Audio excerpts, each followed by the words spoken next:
Nandito ngayon sa Hakata, dito sa Fukuoka. Kaya try ko ito sa sikat na ramen dito.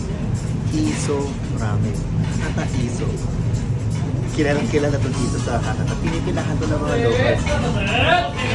Lively yung mga tao rito. Tikman natin.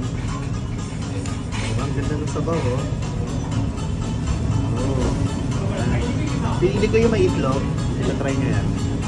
Pwede yung wala. Cheers!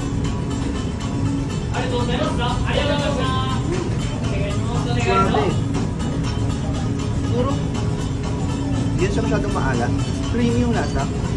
Siguro masasabi ko lang meron lang siyang aftertaste na medyo alkaline or meaning may konting pancake.